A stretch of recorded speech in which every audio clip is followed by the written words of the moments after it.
C'est une des premières fois qu'un avocat au barreau de Paris livre son expérience dans l'assistance aux personnes placées en garde à vue. Maître Thierry Chevillard, bonjour. Bonjour. Merci d'être sur TV Liberté pour présenter cet ouvrage dont le titre s'intitule « Commis d'office, chronique des gardes à vue ».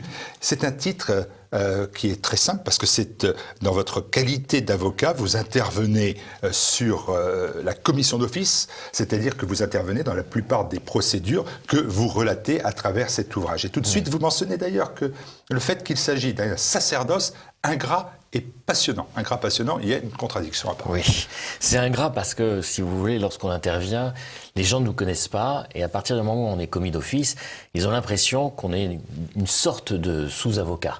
Parce qu'ils n'ont pas choisi eux-mêmes leur avocat, ils n'ont pas payé. Donc à partir du moment où c'est l'État qui nous rétribue, on n'a pas forcément un gros cabinet, on n'est pas florissant. Donc il y a une sorte d'une petite condescendance vis-à-vis de nous. Et passionnant, pourquoi ? Parce que dès qu'on rentre dans le dossier, on comprend très rapidement les enjeux du dossier. On sécurise d'un point de vue psychologique la personne, parce qu'on a l'expérience pour sécuriser la personne d'un point de vue psychologique. Et à ce moment-là, la personne nous regarde en disant « j'ai bien fait d'avoir un avocat commis d'office, au moins lui il sait de quoi on parle », et tout d'un coup, il est apaisé. Parce que le problème de la garde à vue, c'est le stress que ça engendre. C'est un stress naturel.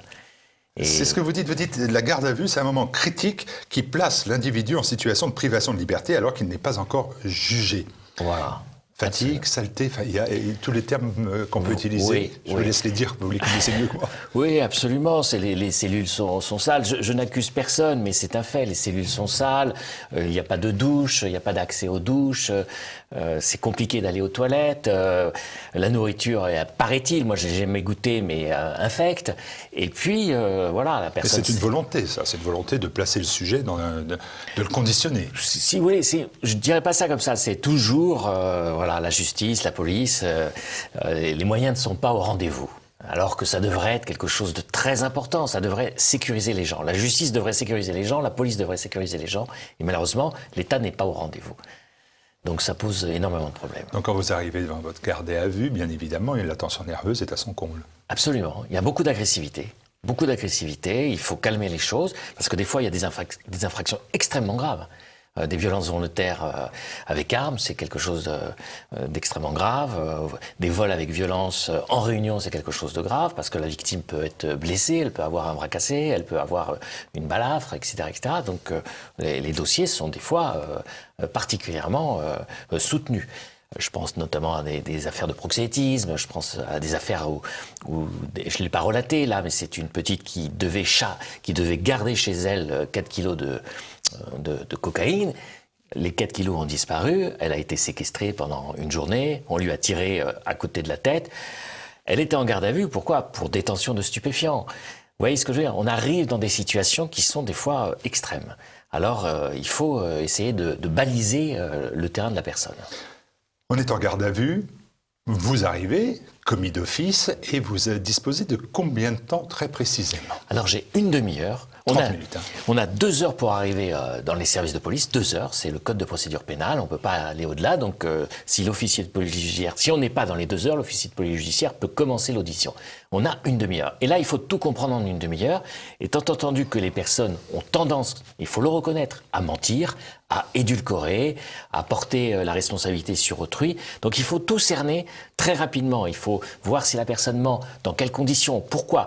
Il faut la mettre en garde parce que les gens disent c'est pas moi, et on met en garde en disant attention, il y a les écoutes téléphoniques, il y a le bornage des téléphones portables, il y a les caméras dans les rues, dans les transports, etc. Faites attention à ce que vous dites. Si vous reconnaissez pas des faits qui sont visibles sur une caméra, vous partez mal, entre guillemets. Donc voilà, il y a beaucoup de choses à faire en une demi-heure. Alors rappelons-le, vous êtes là pour les défendre. Voilà, pour les défendre. Donc c'est trouver le chemin et déjà cerner les mensonges pour essayer qu'ils les propagent et que ça leur revienne en pleine figure. Absolument. Parce qu'il existe une procédure qui est très utilisée par le parquet, qui est très intéressante, c'est la CRPC, c'est la reconnaissance préalable de culpabilité. Ça veut dire quoi ? Ça veut dire qu'à partir du moment où la personne reconnaît la commission des faits, le procureur peut proposer une peine. C'est une alternative à l'audience correctionnelle et c'est une alternative intéressante pour les gens qui ont commis des délits qui ne sont pas gravissimes. Par exemple, quelqu'un qui a l'habitude de voler, etc., peut-être qu'éviter la comparution devant le tribunal correctionnel, voir comment le parquet envisage les choses, ça peut être très intéressant pour la personne.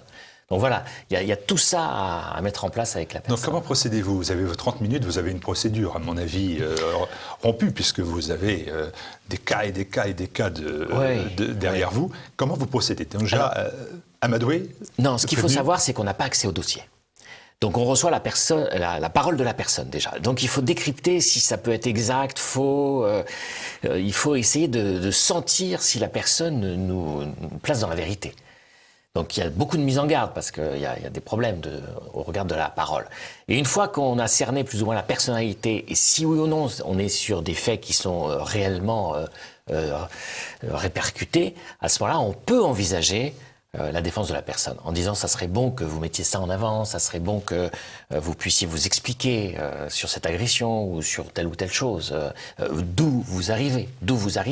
Si vous arrivez de la DAS, c'est effectivement, si vous avez passé votre enfance dans la rue, ça peut expliquer des choses.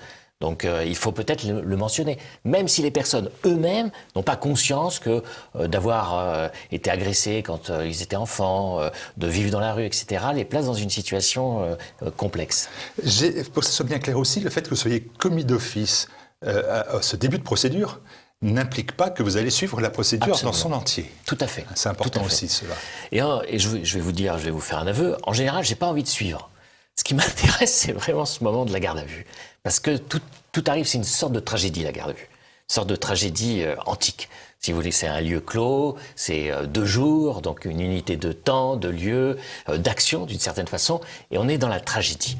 Et d'ailleurs, les gens le ressentent de cette façon. Ils sont extrêmement stressés, les policiers sont tendus aussi, les OPJ sont tendus. Tendus aussi avec l'avocat qu'ils voient arriver d'un œil toujours... placide, mais néanmoins pas sympathique. Ce qui s'est passé, non, alors au début, on se regardait en chien de faïence, si je puis me permettre, on ne savait pas qui on avait affaire. Et on a appris à se connaître. On a appris à se connaître parce que, si vous voulez, quand on arrive, les choses se dédramatisent.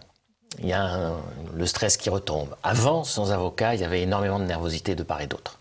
De part de la police judiciaire, de part des mises en cause. Il y avait énormément de nervosité, des insultes, des agressions de la part des mises en cause. Et aussi, il faut le reconnaître, il y a 20 ans, il y avait des problèmes de violence dans les commissariats de police. Et le fait qu'on soit là, ça apaise les choses. On impose une neutralité. On impose une neutralité et tout doit être fait au regard du code. Et ça, c'est extrêmement important. Et je crois que les policiers sont contents de nous avoir parce que comme on a un dialogue avec la personne, globalement, on sait comment va être orientée la procédure. Si la personne est en récidive, il est évident, sur des faits graves, qu'il y aura une comparution immédiate. Elle va être prévenue, détenue devant le tribunal correctionnel, ou alors il y aura une information judiciaire. Donc les gens, si vous voulez, à partir du moment où ils savent où est-ce qu'ils vont être projetés dans la chaîne pénale, d'une certaine façon, sont apaisés. Chronique de garde à vue, vous avez parlé de tragédie. Et c'est vrai que ce qui ressort des témoignages, des chroniques de vos gardes à vue, c'est le fait que bon nombre de vos clients, le terme était exact, Absolument. De vos clients, vivent au départ une relation difficile avec l'un des parents. J'ai eu le sentiment que c'était le cas de tous les... Les cas sont nombreux, que les parents sont souvent divorcés, il y a souvent l'absence du père. Est-ce que la délinquance naît, pas systématiquement, mais souvent, de cette instabilité familiale? Oui, non, c'est sûr. Si vous voulez, la symbolique du père est très importante. Le père, c'est la loi, c'est ce qui doit être fait. Il y a une symbolique sur la donnée masculine. Et à partir du moment où il n'existe pas de père, il n'y a pas de loi d'une certaine façon. Il n'y a pas de loi intégrée. Donc tout est possible. Tout est possible. Et la personne se vit comme elle veut dans la société. Or, malheureusement, il y a des chocs. Donc c'est ce qui fait, d'une certaine façon, une certaine délinquance. Je ne dis pas toute la délinquance, mais une certaine délinquance. C'est vrai. Au rang des dénominateurs communs, j'ai cherché à avoir quelques cohérences à travers tous les cas que vous citez, et qui sont bien différents. J'ai bien évidemment trouvé le triptyque, mais celui-là était un peu évident, du sexe, de violence et de l'argent, dans les 3 sens possibles. Tout sous presse implique un ou plusieurs de ces éléments. Et alors, j'ai noté il y a 2 ans, dans une affaire sordide, d'ailleurs, d'un travesti équatorien ayant blessé à son proxénète, il y a cette phrase, au cours d'un échange, le bois de Boulogne, où il se prostituait donc. Oui, tout à fait.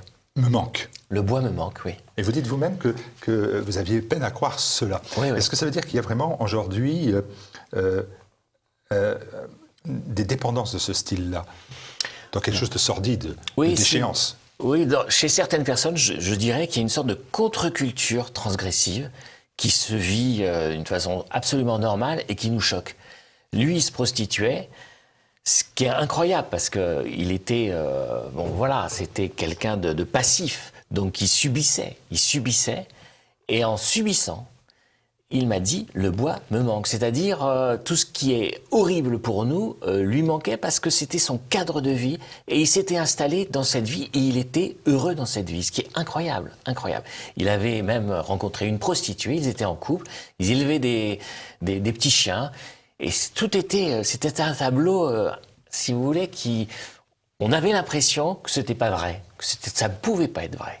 Et pourtant, c'était sa vie. Et il était pressé de retrouver le bois.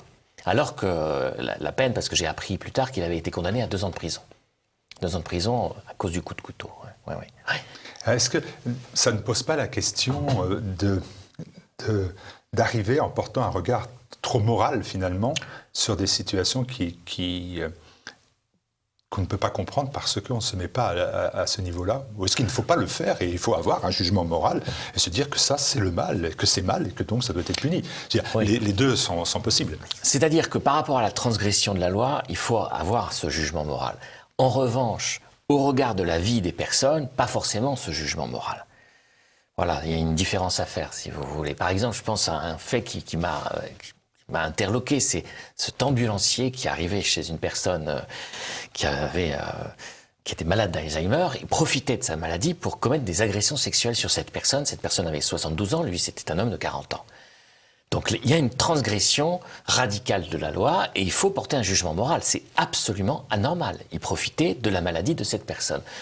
En revanche, au regard de sa vie, je ne porte pas de jugement. Il venait de se marier, il avait un enfant de 6 mois, etc., etc. Voilà la situation, si vous voulez. On est dans une sorte de dualité. Et moi, j'avais l'impression, quand il avait ses relations sexuelles avec cette personne, qu'il était dans une sorte de régression. Il allait vers l'enfance, d'une certaine façon. Avec cette femme de 72 ans, il allait vers l'enfance. Parce que les scènes, quand il arrivait chez cette personne, il fermait la porte à clé, vérifiait qu'il n'y ait personne dans l'appartement, et il se rasait totalement. Il se rasait totalement dans la salle de bain. Donc il y a une sorte de régression. D'un point de vue psychologique, c'est passionnant. Mais derrière le fait que ça soit passionnant, il y a des agressions sexuelles qui sont commises sur des personnes vulnérables. Voilà, on est dans une sorte de dualité. On parlait de dénominateur commun. Alors là, il y en a un qui est malheureusement à toutes les pages, c'est celui de la drogue. Le rôle de la drogue, il est vraiment déterminant. Oui. Et alors, toutes les formes de drogue. Oui, absolument. Oui. Parce que là, vous citez alors le mineur gardé à vue qui se shoot au sirop codéiné, un autre qui sniffe de l'alcool toute la journée, et ça crée bien évidemment des manques et des problèmes de tension, beaucoup de relations avec l'avocat, beaucoup de violence. Beaucoup de violence, oui. Des fois, ils sont difficiles à gérer. Il y a un mineur... Lui, il n'était pas drogué, mais son frère, un de ses frères, était en purgé une peine en centrale. Les centrales, ce sont des longues peines. Le deuxième était en maison d'arrêt de la santé sur une courte peine. Et lui, 15 ans, il était un caïd de quartier, réputé comme un caïd de quartier. Et il a pris le bureau de l'OPJ, il l'a envoyé en l'air en 1/10 de seconde. On n'a rien pu faire. Pourquoi? Parce que l'OPJ avait transcrit exactement ces paroles, qui étaient des paroles ordurières vis-à-vis d'un juge pour enfants. Mais quand il a vu que c'était transcrit, il s'est dit non, c'est pas possible. Donc on est dans des situations assez tendues, il faut le reconnaître, bien sûr. Beaucoup de cas, bien sûr, sont ce qu'on appelle des MNA. C'est toujours les termes qu'on met pour essayer de banaliser les choses, pour essayer de... ce qu'on appelle les mineurs non accompagnés, ou prétendus mineurs, parce que je crois que les chiffres, c'est 70% de ces prétendus mineurs ne le sont plus, ne le sont pas. Quel est leur profil général? C'est-à-dire, quand vous les retrouvez, est-ce qu'il y a des constantes, là encore? Moi, la constante que j'ai remarquée, et ça me désole, c'est que globalement, même s'ils ne veulent pas le dire, ce sont quand même les familles qui envoient les mineurs. Parce que les familles ne peuvent pas subvenir aux besoins des mineurs, au Maroc, en Tunisie, en Algérie. Les familles sont désespérées, d'une certaine façon, désespérées, et elles disent aux mineurs, peut-être que tu auras un avenir en France, peut-être. Parce que si tu te présentes comme mineur, eh bien, il y a peut-être des choses qui vont s'ouvrir pour toi.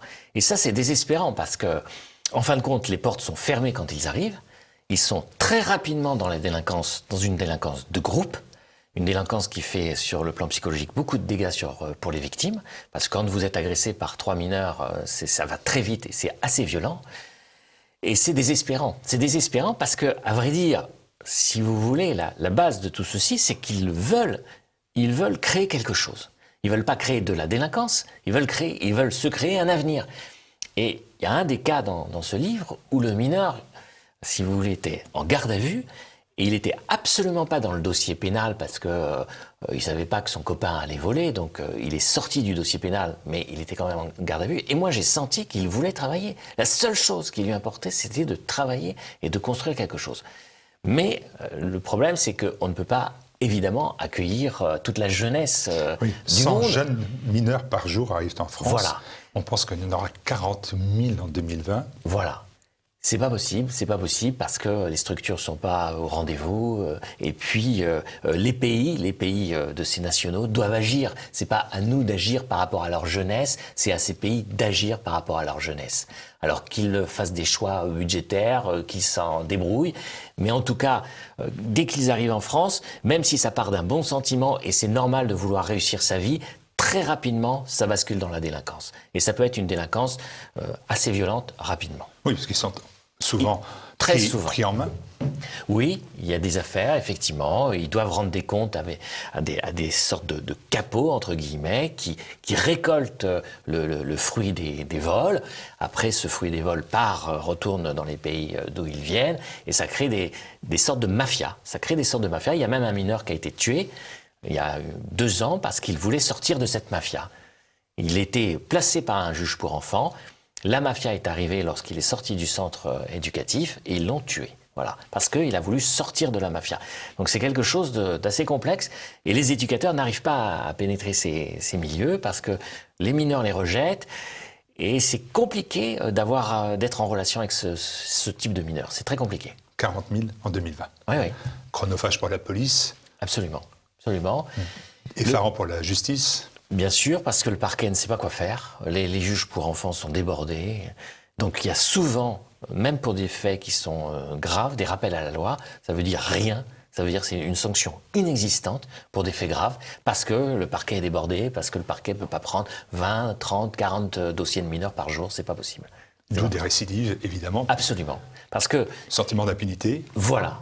Et c'est un cercle vicieux qui est extrêmement dangereux parce que, si vous voulez, le problème, c'est que les mineurs restent pas mineurs. Et dès qu'ils passent majeurs, parce qu'à un moment ou à un autre, même s'ils mentent sur leur date de naissance, c'est intégré dans l'ordinateur. Il y a des prises d'empreintes. Donc, à un moment ou à un autre, même si ils ont menti, on arrive à la majorité. Et là, c'est le déferment devant le tribunal correctionnel et l'incarcération. Je disais 70% de ces mineurs, de ces MNA, 70% ne seraient pas mineurs. Et la police, on dit à la police, mais il faudrait tout simplement faire des tests et des vérifications qu'on sait faire, connaître leur âge. Et la police répond qu'ils n'ont pas la capacité de le faire financièrement, mais aussi en termes de temps. Parce que la garde à vue pour ces mineurs, elle est de 24 heures. Ça peut être 48 heures. Ça peut être 48 heures. Mais si vous voulez, c'est vrai que ça coûte, il y a un coût à l'expertise osseuse, voilà, et donc à partir du moment où il y a un coût, on ne va pas dans cette direction. Donc les juges pour enfants se retrouvent avec des majeurs d'une certaine façon. Certains n'osent pas demander cette expertise ou ne veulent pas, c'est l'affaire du terroriste au hachoir. Oui, parce que là, il y a de l'idéologie qui rentre en ligne de compte d'une certaine aussi. façon, alors que voilà, ça se voyait qu'il avait quand même la carrure d'un adulte.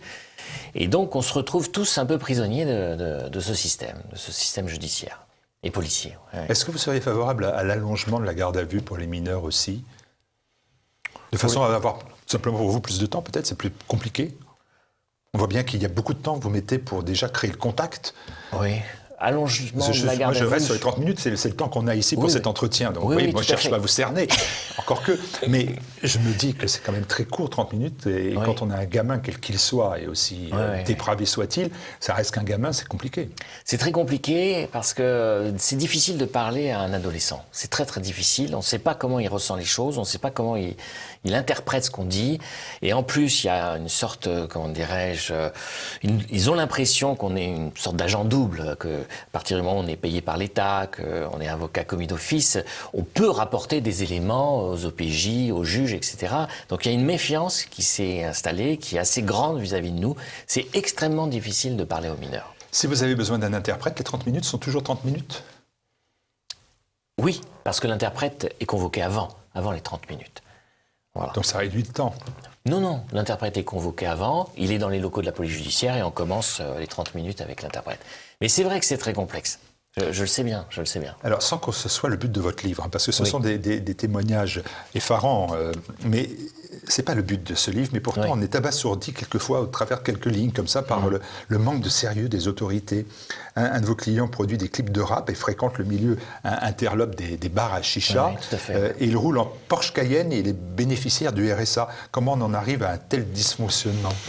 C'est un délinquant d'habitude. D'ailleurs, il a essayé de me téléphoner après pour que je suive son dossier. Ça ne m'intéressait pas parce que moi, son infraction m'a horrifié. Il avait fait quoi? Alors, c'est un calculateur pervers. Il se présente comme producteur de clips de rap, passe des annonces et il sélectionne des jeunes femmes plutôt laides. Il fait un pseudo-casting. Et comme elles ne sont pas forcément bien dans leur peau, etc., à un moment ou à un autre, il leur dit « mais t'es très moche, qu'est-ce que t'es moche, mais t'arriveras jamais, etc. » Et les filles s'effondrent. Elles s'effondrent sur le plan psychologique.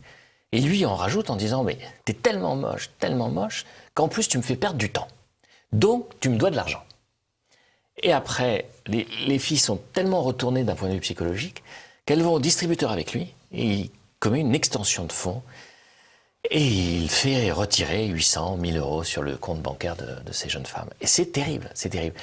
Mais ce qui s'est passé dans ce dossier, il m'a apprécié. Pourquoi? Parce que ça arrive assez peu souvent, mais j'ai eu un problème avec une OPJ.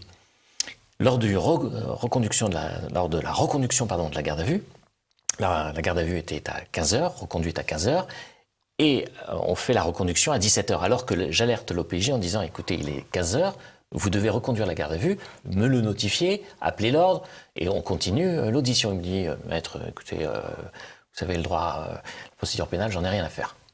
D'accord, on continue, et il me notifie la reconduction de la garde à vue à 17h. Et moi, je fais signer le PV à mon client en marquant garde à vue reconduite à partir de 15h, mais PV présenté à 17h. Et là, ça a été extrêmement tendu. Alors le client m'a apprécié, mais je faisais mon devoir. Alors que son dossier, j'en voulais absolument pas, et je trouvais ça horrible, ces extorsions de fonds. Et ça, c'est intéressant, parce que c'est quand même tout ce qui tient à vous, c'est à la fois, là, vous êtes dans un cas précis et vous ne l'appréciez pas, c'est-à-dire globalement, vous souhaitez ce qui va lui arriver, et même plus, peut-être, mais par contre, vous le défendez. Mais là, c'est un en même temps, vous savez à quoi ça mène, des fois, en même temps. Oui, mais je fais mon job. Après, il prend ses responsabilités par rapport au tribunal correctionnel. C'est lui qui commet ces faits. C'est lui. Vous comprenez? Mais je fais mon job. Et on ne peut pas, si vous voulez, notifier une garde à vue 2 heures après. C'est pas possible. Il faut respecter le code. On est tous, voilà, le code est là, il faut le respecter. Dernière question, après plusieurs années comme commis d'office, quelle analyse faites-vous de notre société? Est-ce que vous considérez qu'elle évolue et qu'elle évolue en mal dans les profondeurs de la nature humaine, ou est-ce que vous considérez qu'au contraire les choses s'améliorent? Oui, elle évolue en mal, c'est incontestable, c'est terrible. C'est effrayant, si vous voulez, c'est effrayant et je ne sais pas vers où on va parce que plus on avance et plus on en rajoute dans l'horreur. Et il y a des cas de plus en plus sophistiqués dans la perversion, dans le mal, dans la violence. Je pense aux séquestrations qui durent plusieurs jours. J'ai eu un dossier où quelqu'un avait créé une sorte d'entourloupe vis-à-vis de deux dealers. Il a été séquestré et violé par un des dealers en représailles. Il a été violé, ça a été filmé.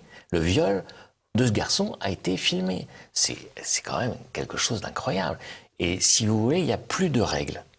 Tout est possible pour que la force, si vous voulez, domine, la puissance transgressive domine. Et ça, c'est quelque chose, c'est un mouvement de fond qu'il est extrêmement difficile d'arrêter.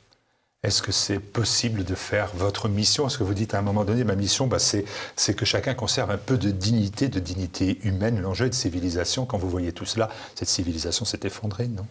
Elle s'effondre, mais je veux quand même que les personnes en garde à vue restent dignes, si vous voulez.